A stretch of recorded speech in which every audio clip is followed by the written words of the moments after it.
Hey everyone, welcome to the Millennial Investing Podcast. I'm your host, Clay Fink, and on today's show, we're joined by Tobias Carlisle. Welcome to the show, Tobias. Thanks, Clay. Good to see you.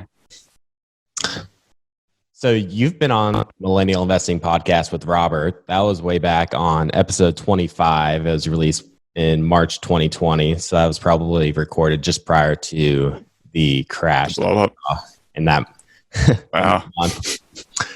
And you've also been on many episodes on TIP's flagship show, We Study Billionaires, and in particular, their quarterly mastermind episodes. I highly recommend the listeners check those out as well. And like many of us at TIP, you are a value investor and a fan of Warren Buffett. I'm curious, how did you end up becoming a value investor yourself? I was studying. I was in Australia. I was at university. I did undergrad, and then I did law, and graduated from law in the early 2000s. And a friend of mine said, the richest man in the world is Warren Buffett, and he owns an insurance company. And I said, that sounds awful. Good for him. And he said he writes these letters that are on the internet, which you can read for free, which are like these extraordinary explanations of what business is all about. And we were kind of interested in it. We were like, it was the .com heyday, .com boom. And I think like everybody at the time, everybody kind of knew it was a little bit fugazi, it was fake. But it was hard not to get caught up in it. But so we were looking for something that was a little bit more real. And I bought the Buffett book. I bought it on Amazon, which was like, that was kind of a new thing in Australia. So I bought the Roger Lowenstein book, Making It an American Capitalist. Read the book and I was like, oh, this is for me. I like this idea of studying businesses. And, it's something that you can take your time. It's okay to sort of be patient and take time and learn these things. You don't have to be like a trading all the time or any of that kind of stuff, because I didn't really want to do that. I do like business. I think they're kind of interesting little puzzles to solve, and investing's an interesting little puzzle to solve every day. Like I get to look at a new little puzzle and try to solve that puzzle. So it appealed to me, but I was already studying law or about to start studying law. And so I did that and started practicing law. And I did that for almost 10 years.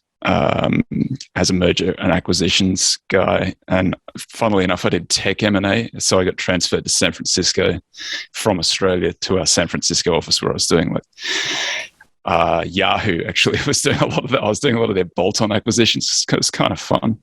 There wasn't much going on in San Francisco at the time. It was kind of quiet. It was 2004, 5, 6, which was like, I think Google went public in 2004, did this reverse Dutch auction, which was a disaster. And it was like listed at, I can't remember I don't know what it translates into now, but it was like $80.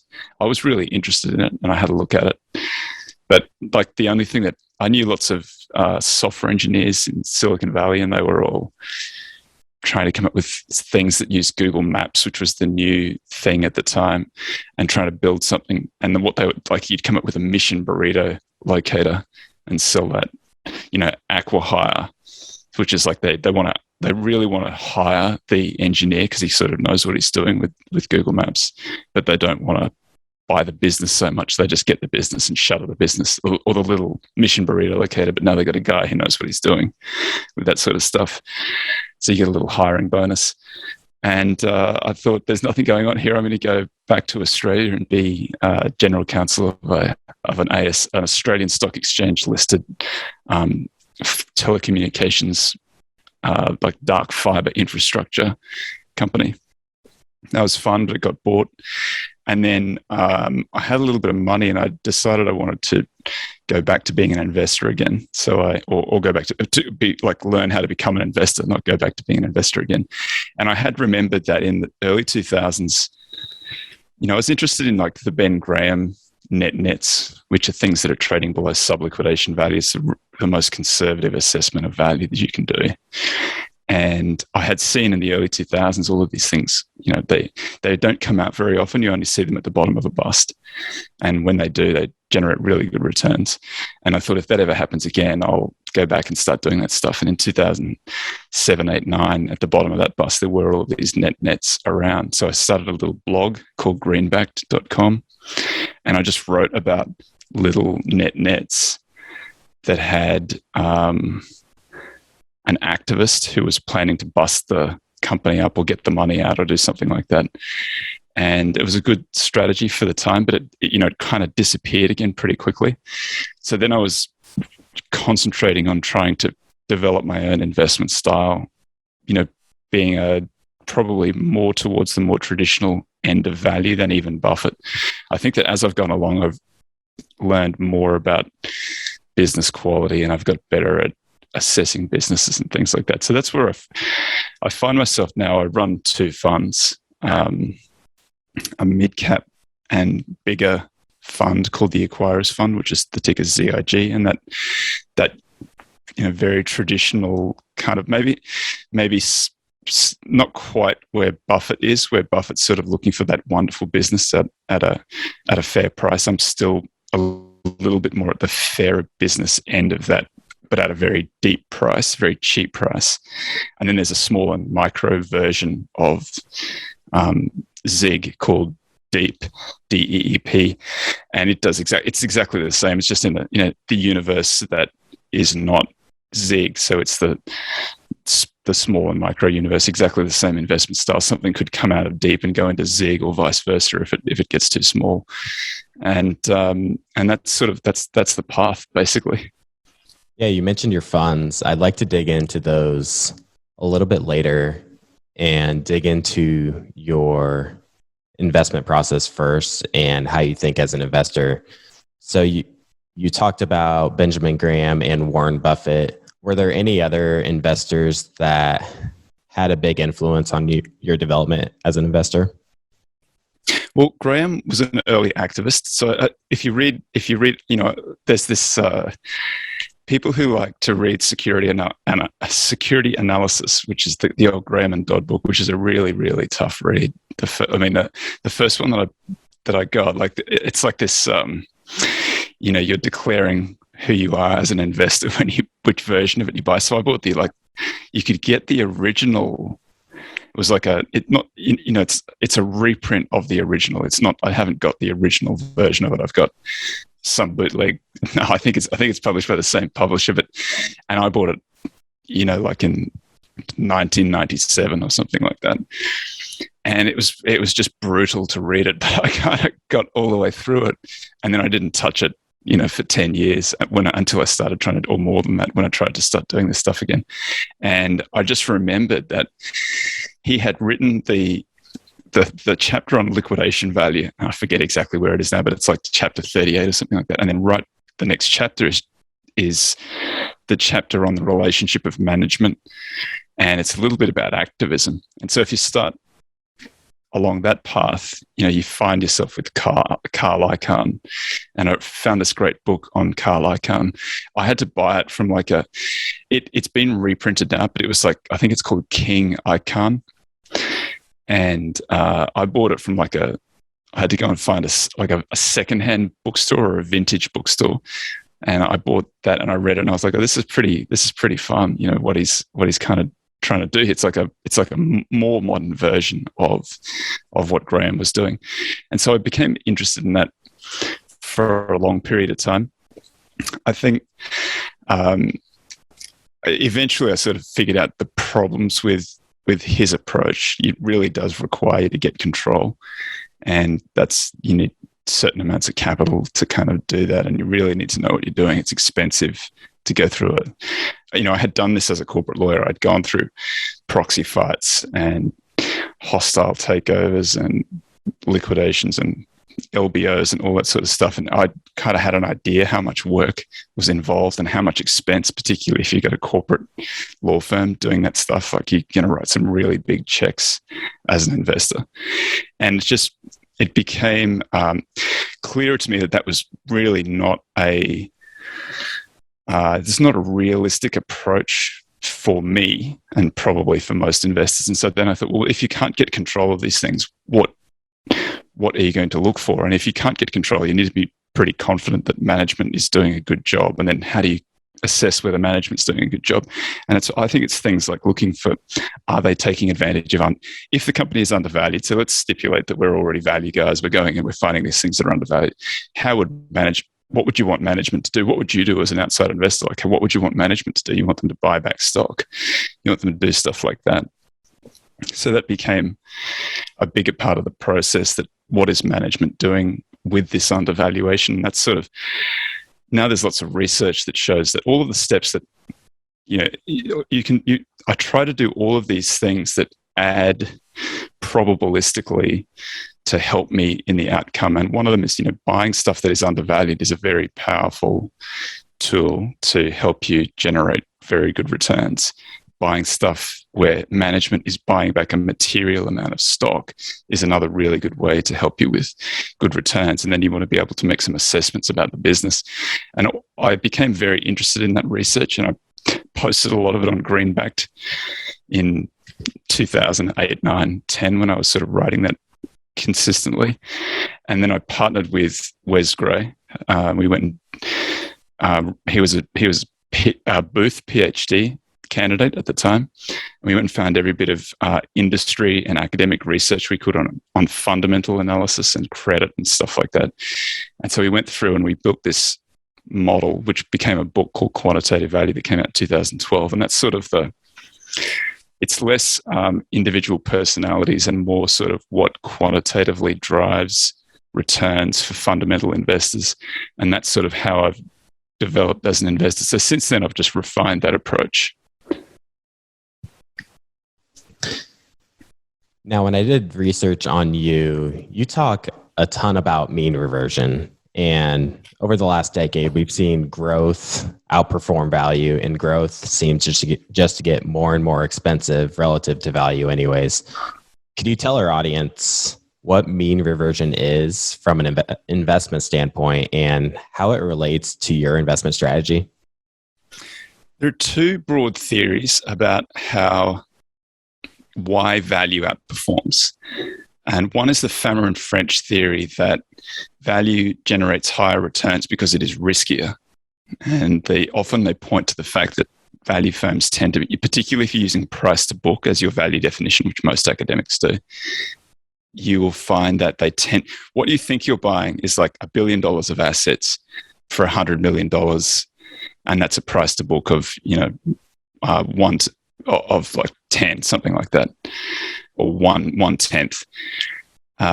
In fact, what you're doing is buying $1 billion of assets with $900 million of debt for $10 million. So it gets you the same price to book, same amount of assets, but it's heavily levered and therefore it's riskier. And that's where all the return comes from. And they might be in declining businesses. Lots of other things might be going on that make them riskier to assess from the outset. And I use the scare quotes, the air quotes, that kind of, they're not necessarily riskier. The other view is this Lakonishik Shalifa Vishny paper called Contrarian Value, came out in 1994. They said the driver of values returns is behavioral, and it's because investors extrapolate good returns too far into the future, or bad returns too far into the future, or bad stock price trajectories, sales, like take your pick, whatever series that you can get that's either fundamental or stock price. They just keep on assuming that whatever trend the company is currently on goes on. Or when there's some sort of shock to the business, some bad news comes out, they sell off really hard, they overreact. And it's this overreaction, underreaction that creates opportunities for people who are what they call contrarian investors, but it's basically a value investor, to come in and buy it, and then it mean reverts, so it goes back to where it was. And that's a very simple kind of concept to understand. And I feel like that is a more realistic explanation of what I actually have seen in the market repeatedly. And if you see some bad news in a company, it will violently sell off, and then often that will continue on for a few days or weeks or months even. At some point, it might get too cheap. And if you've got some objective way of assessing the valuation that doesn't look at the stock price, and you can go in and say, well, this was bad news, but this doesn't really impact their business so much, or it impacts their business much, much less than the stock price would suggest. then this might be an opportunity for some better performance. And on the other side, you might say, well, this thing, it has been doing very well for a long period of time, but it sort of departed from its fundamentals a long time ago, and now it's really trading on sentiment. Like people talk about it at dinner parties or at bars, or they talk about it with their friends. They can see this thing.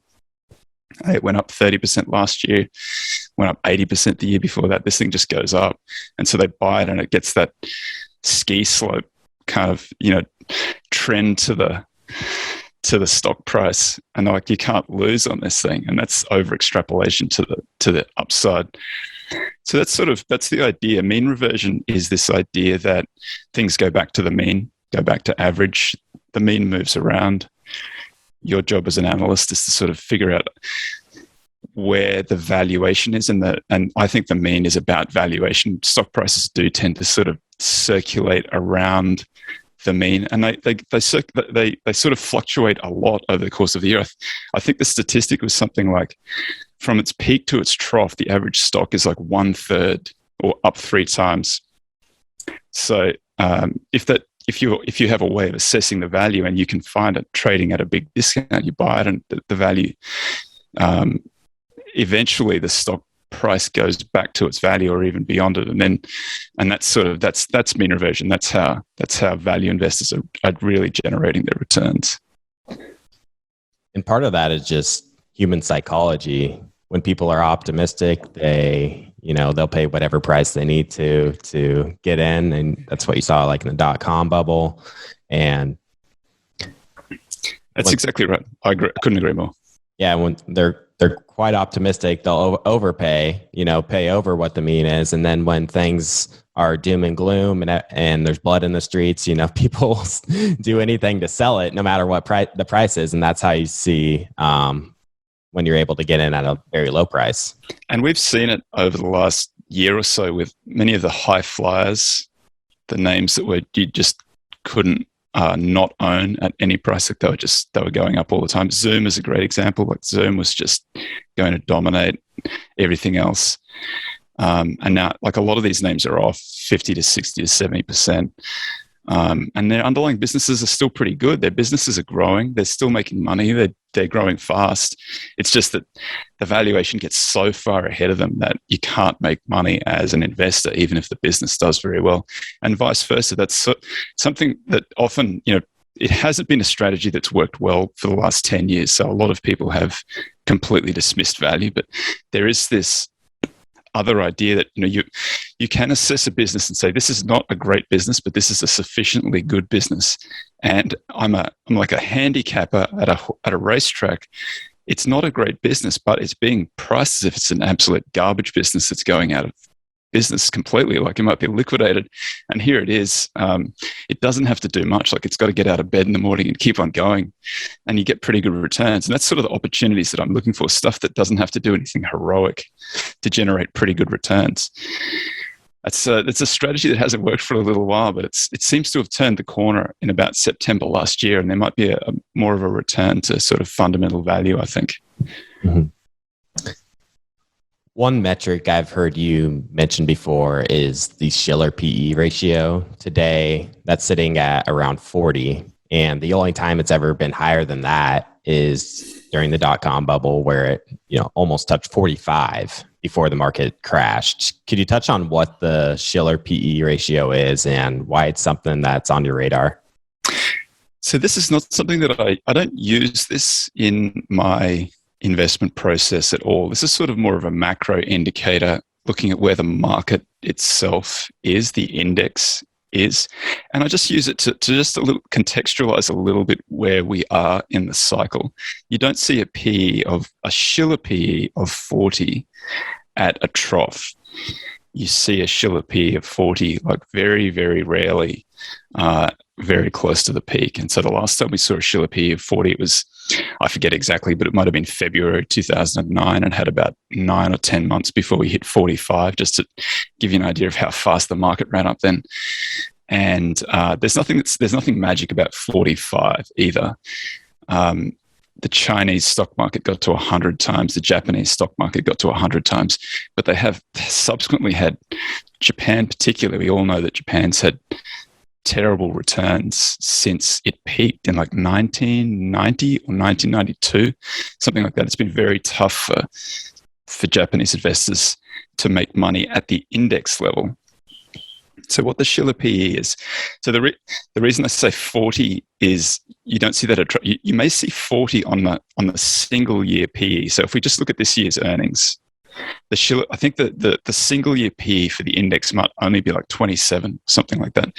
And that's because there's this business cycle in earnings too. Earnings go up through the business cycle, and then they go down through the trough. And so in 2008, when the banks wrote off all of their earnings, the earnings for the entire index was zero. So the PE was infinite, which would make you think it's very expensive, but it was actually one of the best times to buy. The thing that picked it as being cheaper was the Shiller PE. And the reason that it was able to do that is it uses a 10-year average of inflation-adjusted earnings. So it grosses up. Earnings from 10 years ago are going to be lower just by virtue of the fact that we've printed a whole lot more money since then. So you have to adjust those earnings from 10 years ago up for inflation.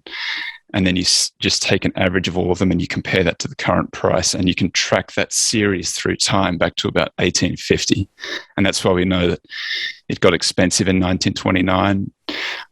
It was unusually cheap in 1980. And you can see these sort of peaks and troughs, and you'd recognize every single peak as a very famous boom, bubble, stock market, bull market. And you see the troughs as all very famous dates or infamous dates where people were like the death of equities type articles appearing in Newsweek and things like that, right when they were about to go on a great run. And you can do this analysis. So just the Shiller PE doesn't tell you much other than that the market is overvalued or undervalued, but you can make some assumptions that, all right, we know we're going to get a dividend of this is where we are right now. We're going to get a dividend of about 1.3%. If we assume that we return to, so we do some mean reversion, we assume that over a decade, we're going to go back to about the long run Shiller PE, which is 16 or 17.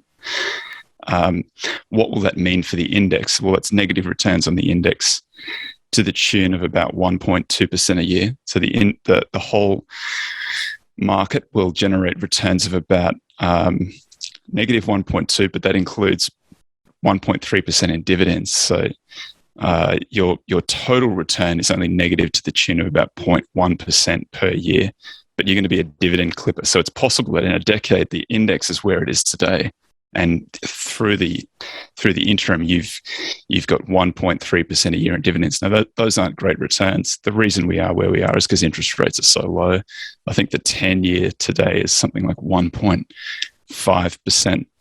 So 1.3% in a dividend might be attractive. It's not for me. I think you can look at you don't have to buy the index. You can buy value stocks, and value is relative to the index at a very, very wide spread, which means that value is reasonably cheap at the moment. So that's why it hasn't happened yet, but I do think at some stage the index will sort of wake up to reality. And typically what happens is there's either a crash or stagnation for a long period of time, like Japan has stagnated. But value did very well in Japan. If you were just you bought price to book, price to earnings, price to cash flow, just buy the cheapest stuff, buy and hold it for a year, rebalance the portfolio at the end of the year, you've actually generated really, really good returns in Japan over that period, because that mechanism of buying too cheaply and then selling when it gets a little bit more expensive, and then rebalancing back into cheap stuff and selling as they go up a little bit, as they get close to the mean, that little bit of mean reversion, that's been a way to generate returns in Japan. There's a reasonable chance that is what happens here. I'm not relying on that. I don't need any sort of multiple expansion for my portfolio to work, because I can do another assessment of value in the portfolio, which is a little bit like I referred to before, but you get a dividend yield. And then I can look at the return on equity and the payout ratio for a company, so I know roughly what it's reinvesting in itself. And I can look at the rate that it's likely to earn. So the return on equity tells you what it's going to earn on the reinvestment, and that gives you the incremental growth over a year. And with that dividend yield and that incremental growth, you can generate an expected return for stocks. And I think that the expected return for value is higher than it ordinarily is right now, even ignoring the likelihood of the multiple expanding to get closer to the average multiple, which might generate some additional return, but it's unnecessary. It's purely an expected return. So I think that I'm sort of in two minds. On one hand, I am nervous about the index itself because typically there are sell-offs when they get to these kinds of levels, and that will undoubtedly impact my stocks as well. They won't be immune to something like that. But I can see an expected return for my stocks that is pretty good, higher than usual. And I think that they should do pretty well. Like value will probably have a similar performance to the one that it had in the early 2000s through to the mid 2000s, where it was doing pretty well while the index was flat. Hey everyone, Clay Fink here, host of the Millennial Investing Podcast. Today I wanted to tell you guys about this exciting new investment tool called Titan. Titan is an investment platform for everyday investors that want their money actively managed by a team of experienced analysts. With how hectic life can get at times, why not outsource your investments to the experts? They offer 3 equity portfolios and America's very first actively managed crypto portfolio. Their funds have continually beaten the market since inception, and they aim to grow your investments by 15% annually. At this rate, this would imply your money doubling every 5 years. My favorite fund is their flagship fund, which invests in the highest quality large cap growth stocks in the US. Join the smarter way to invest with Titan. All it takes is $100 to get started. Right now, if you sign up through our link, titan.com/TIP, you'll get your first 3 months of investment management for 0 fees. That's titan.com/TIP for 0 fees. So you mentioned the overall market might be flat over the next decade and that value has a higher than expected return than it typically does. So what, if you had to put a number on that, what's your expected return? I think that I don't want to like step into any compliance issues by like giving numbers, but I think that you could, what I like to do, it's a really simple thing to do. You could go to Morningstar, you could pull up my funds, and you could do that calculation. So what, people always say there's not much information in multiples. So price earnings, price to book, dividend yield. Well, what does the underlying business look like? How good is the underlying business? I always find that really funny because if you have the price to book ratio of a portfolio and the price to earnings ratio of a portfolio, if you can take out the price, so you can invert both of those, eliminate the price. Now you've got earnings on book, and that's return on equity. If we have the dividend yield, we know how much money is being paid out from the earnings, and we know now how much is being reinvested. So we have the reinvestment rate by the return on equity. And so we can see what we have. Now we have the yield and the incremental returns, and that's an expected return. So I know that that's a little bit complicated. I can. There's a great book if you want to learn about this stuff as a younger investor. The best book I think is the one written by Bruce Greenwald. He was he's now retired, but he was the chair of the Graham and Dodd Chair of Value Investing at Columbia, which is basically that's where Graham taught. It's the best value school in the country, or regarded as the best value school in the country. And his book is the best book, just outlining how you think through a valuation. And he says you can calculate the liquidation value of a company, then you can calculate this thing that he calls the earnings power value, which is what the earnings are like without any growth. And then you can calculate a growth value for the company, which is similar to that explanation that I just gave, where you have a dividend yield and a reinvestment rate by return on equity. And that will tell you what these things are worth. And then you can reverse engineer that and apply that to just about any scenario. So it's a really, really simple kind of a tool for assessing these things. You can, once you've programmed it once into Excel, you can just drop the numbers in and it will give you an expected return number. And then you can spend the rest of your time thinking about whether the company will actually do these numbers in the future, which is where you should be spending most of your time. The quantitative stuff takes care of itself pretty quickly. The more difficult assessment is, so that kind of valuation wouldn't be appropriate for a cyclical, like a commodity type business, but it might be more appropriate for a business that has some pricing power, that has some visibility into where its earnings are likely to be in the future. And so, and I think you can use it for portfolios too, because portfolios have a mix of different businesses, and it sort of eliminates the randomness from that kind of business. And so that book is an excellent book. It's like Value Investing from Graham to Buffett and Beyond. It's in its second edition by Bruce Greenwald. I think that most people regard that as one of the best introductory books to value, and that will give you that little tool that I discussed. So I think that I can see, so there are very growthy companies, very growthy portfolios out there, and I could take that little assessment and I can drop that in and I can see what the expected return for those growthy companies are. And this assumes no mean reversion, it assumes no change in the multiple. That's the most important thing. And so then you can see, well, you can get two portfolios that have the same expected return, but one trades at a huge premium to the market and one trades at a huge discount to the market. And it's possible that as an investor, you don't get the expected return in the one that trades at the premium, because mean reversion does still exist. Over time, those multiples will come into the market multiple or close to it in both directions. And so that's probably what distinguishes me from a lot of other value investors in this market, that I do still pay attention to that stuff. And I can look at two portfolios that have the same expected return, and I just prefer the one that has the lower multiple to the one that has the higher multiple. Makes sense, and it's a very interesting approach. Now let's talk about inflation. It's a very hot topic in 2021. Got a lot of people talking about it. The CPI numbers released this month were 6.2% for October, I believe, which many suspect is understated to a large degree. What do you make of the inflation numbers released?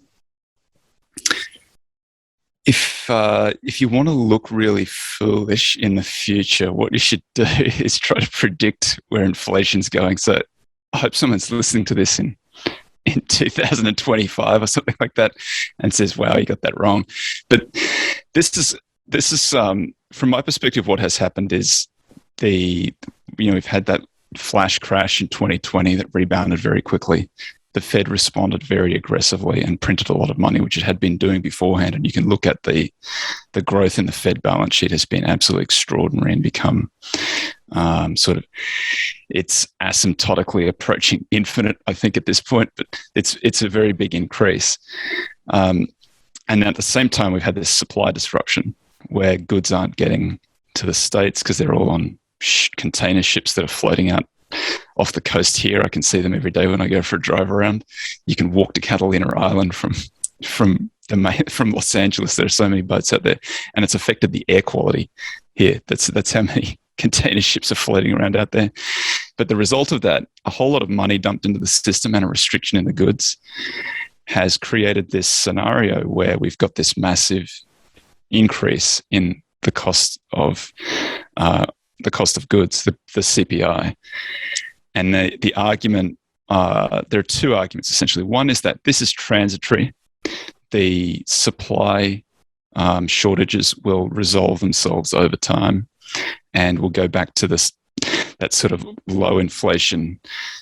I'm using the scare quotes constantly. I never use them. I don't know why I've got them out repeatedly for this, but I'm saying low inflation is that I don't think it's necessarily low inflation. I think the CPI sort of understates the true rate of inflation, because there are lots of government programs attached to CPI that if CPI goes up too fast, they have to spend more increasing amounts of money, pensions and so on. So the other argument that says that it's not transitory is that we have to keep on printing money at these very high rates, or there's the lack of liquidity may cause the stock market to stall out and to crash. So we need to keep on jamming the money in. And then on the other side, that supply, that restriction in supply of all of these goods that's sitting on the ships out here, that is a scenario that won't be resolved on optimistic assumptions until the end of 2023. When I hear someone saying end of 2023, just knowing how good humans are at assessing the likelihood of things happening, that may be the really optimistic outcome. And it may be that We don't know when that's going to be resolved. And as of today, it's the worst that it's ever been, which means it's got progressively worse. And you can pull up these scary looking charts about stuff sitting out there and how long it's been there. And it just keeps on going up every single day. And there's just no way to resolve that situation. You know, there's a finite number of port facilities. There's a finite number of container ships. There are empty containers. It's a broken supply chain at the moment. We've seen this sort of stuff before in the 70s, where you have the cost of consumer goods going up very quickly, wages not keeping up with, it looks like wages may be going up now a lot in real terms. They've gone backwards over the last 12 months, despite the fact that everybody thinks they're going up. In real terms, they have gone up in nominal terms. My gut feeling is that that this inflation is here to stay for longer. And when these scenarios play out, it's better for value guys. As sad as it is for everybody else, it is a good thing for value, because value just tends to do better in higher inflationary periods. They'll put interest rates up at some stage. They sort of have to. That will probably precipitate some sort of crash in the stock market, and then it'll be a tough period to invest through. It'll be a tough period to live through, but it'll be good for value guys. So I guess that's the silver lining for a handful of people like me. But I don't think it'll be good for Americans when it happens. So does a higher rate of inflation that we're seeing today, does that affect your investing process at all, or your thought process? No, because it's too hard to predict what's going to happen. Either way, low inflation or high inflation, I would still be trying to buy. I'm still trying to buy cash flows that go out into the future. I'm trying to buy them as cheaply as I possibly can, because business is tough and there's lots of competition out there. And I expect that my businesses decline slightly, but the fact that I bought them so cheaply, it doesn't matter. Things like the level of the stock market and inflation is so hard to predict, so hard to know where they're going to go. You just can't factor that into a process. And I know that there are people who will say, well, go buy gold, go buy crypto. That's one way of protecting. But, you can look at what gold's done for the last 12 months, pretty good period for inflation, supposedly. It didn't show up. Maybe it went through crypto. Maybe people have got a preference for crypto over gold. But then maybe that creates a scenario where gold's going to run really hard and crypto's not, because it's expensive. But I don't have the tools to assess those things. I think that, and I don't think that anybody else does either. So I think that you just have to be humble and careful through this period. And even being humble and careful, I fully expect to get whacked pretty hard as this happens. Yeah, it makes sense. It reminds me when COVID first hit in March, April 2020, stocks were just going down, down, down. It's hitting the limit every single day. And I wasn't hearing too many people say, go out and buy stocks, because no one knew what the virus was going to do, the effects it would have on the economy. And I think that's kind of what we're seeing with the inflation and supply chain stuff. Like, I don't think anyone really knows the potential impacts over the next, at least a few years out. At least a few years. Yeah, I think that stuff did get pretty cheap. And I think I was recording podcasts at the time. We're doing them live. We're doing them in real time. I think our first live one was whatever Tuesday was closest to the March 2020 bottom. But I would say that for people who went through that and think that that is what a bear market looks like, you should go back and have a look at 2007 to 2009. Like, just hear how long that is. 2000, 2001. And then there are others, there are other 73, 74. Those sort of bear markets are different to the flash crash that we saw. And the difference is that in a bear market, every rally gets sold to a lower low, and it happens over and over and over again for a very long period of time. And you get to this point where you think, there's no way in the world, like the 15th rally that gets sold 18 months after the peak, you punch drunk and you don't think that it'll ever recover. That's often the point that it does recover, but there's nobody left to sort of, see it happen. You got to get your mind right for when these things happen, that you're going to feel like an idiot, increasingly stupid as this thing goes on. And the only thing you can do is sort of concentrate on your plan that you have beforehand. If you're still earning an income, it's actually great, because it means that you're investing and buying more and more of the things that you want to own. And you should just keep on doing that. And at some point, it does recover, and then you'll feel great a few years later. It doesn't feel good when you're going through it, though.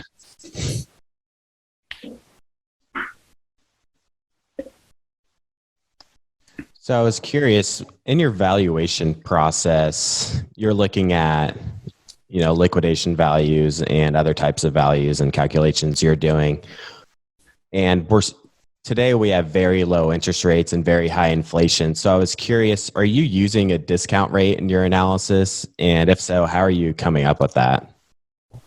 That's actually a great question. And I've spent a lot of time. That's one of the things that is, if you're doing a DCF, you need a discount rate. For discounted cash flow, it literally has it in the name. You need the discount rate.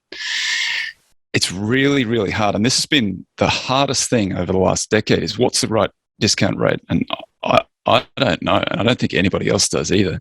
I think that you could say, well, here's how Buffett does it. Buffett just says he's not going to, Buffett just doesn't pay more than 10 times. That's kind of his approach. I respect it. It just means that he's not, he just doesn't ever pay up for stuff. He just waits until it gets cheap enough. Sorry, man? 10 times what? Yeah, 10 times earnings, 10 times his calculation of owner earnings. Yeah, good catch. I was gonna let that one go.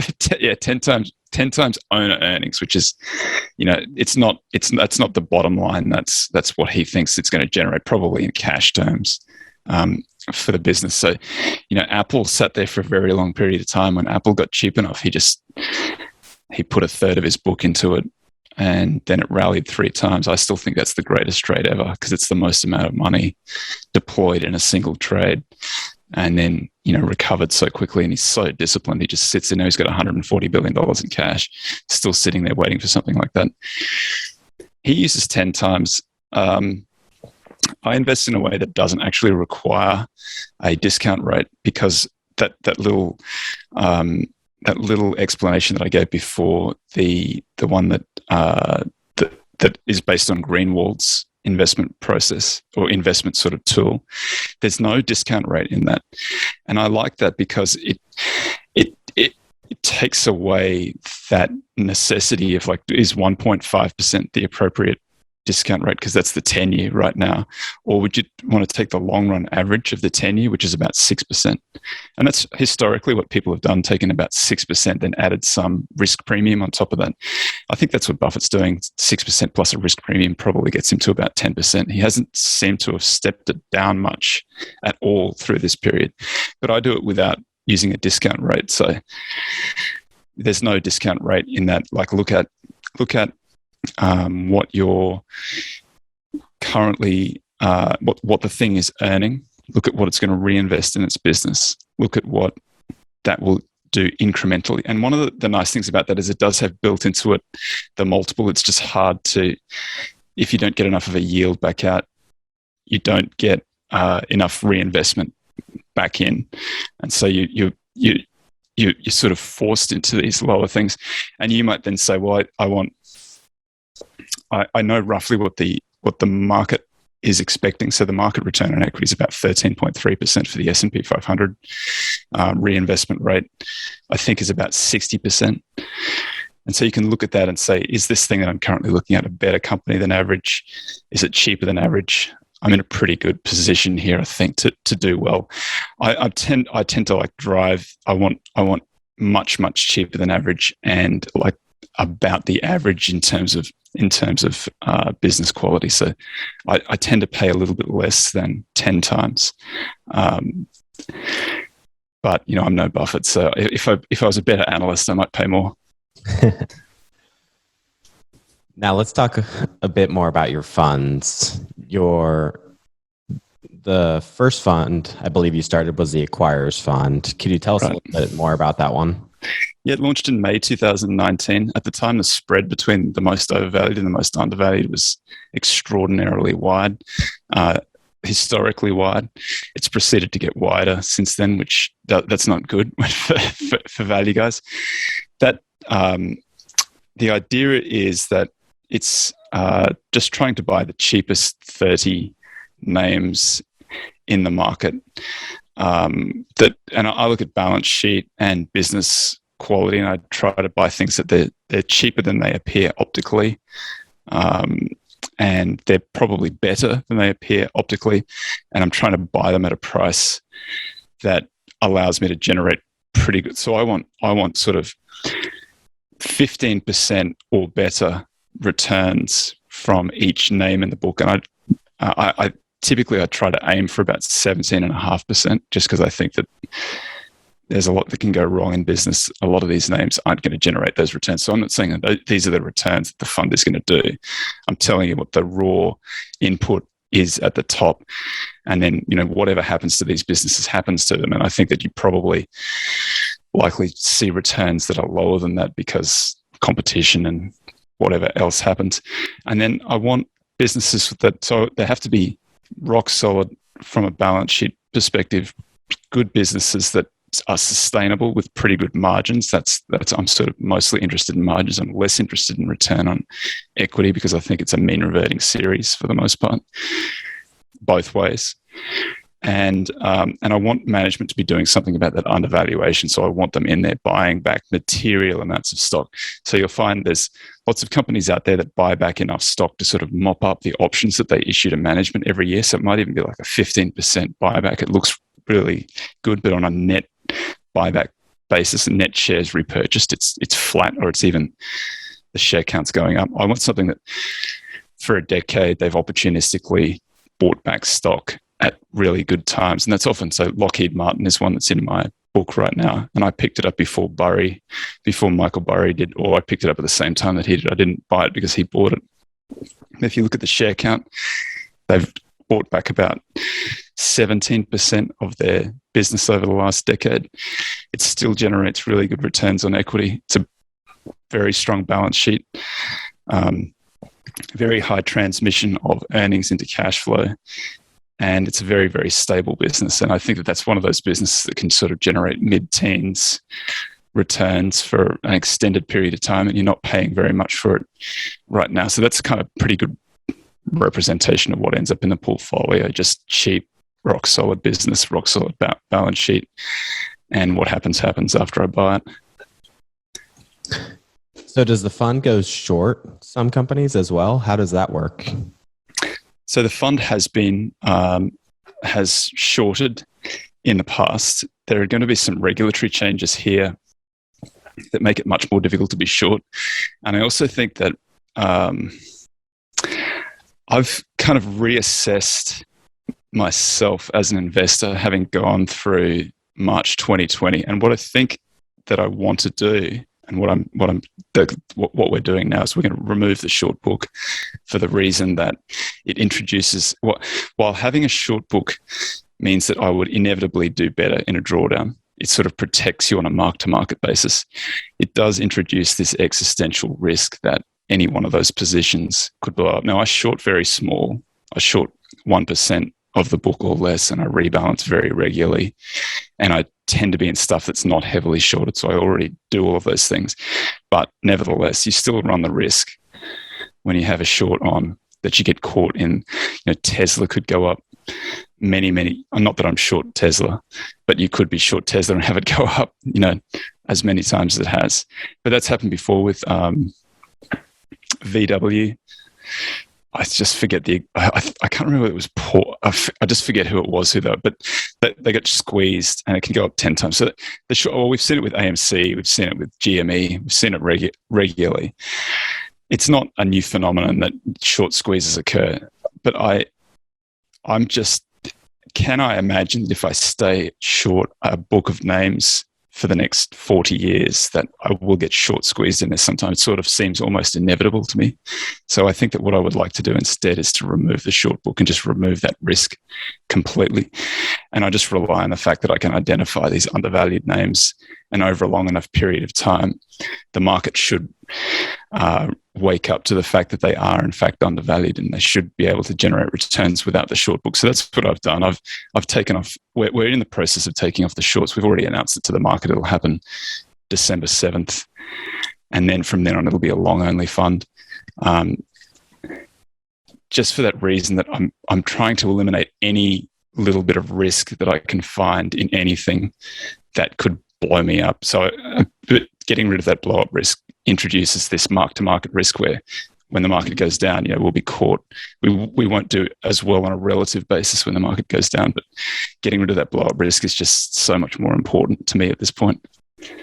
Yeah, that makes sense. So your other fund is the Acquires Deep Value Fund, is that right? That's the small and micro fund. I partnered with Roundhill to do that. It's exactly the same approach. It's long only, but it's small and micro. They're all US focused only, so there's no international stocks other than there might be some like Canadian, or there might be some stuff that's got a secondary listing in the States that I will buy. It just has to be traded in the States. I love small and micro because that's where I started. The opportunity in small and micro continues to be one of the best that I've ever seen. It's just been so beaten up for so long.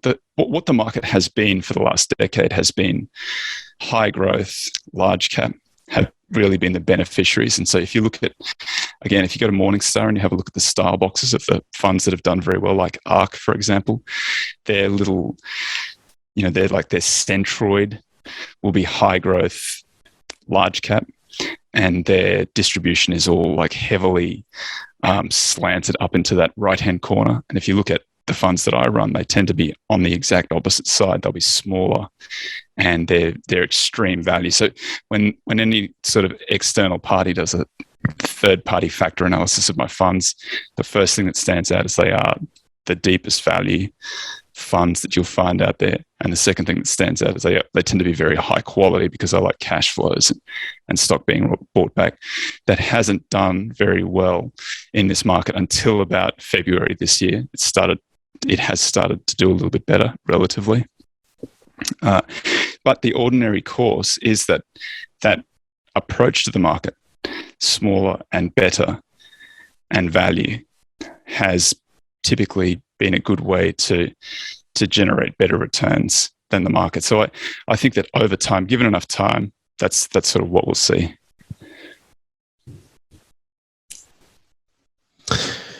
Tobias, thank you so much for coming onto our show and sharing your knowledge. I think just with the current environment, it's so important for people to learn about and at least hear about value investing and consider how it might fit into their own portfolios.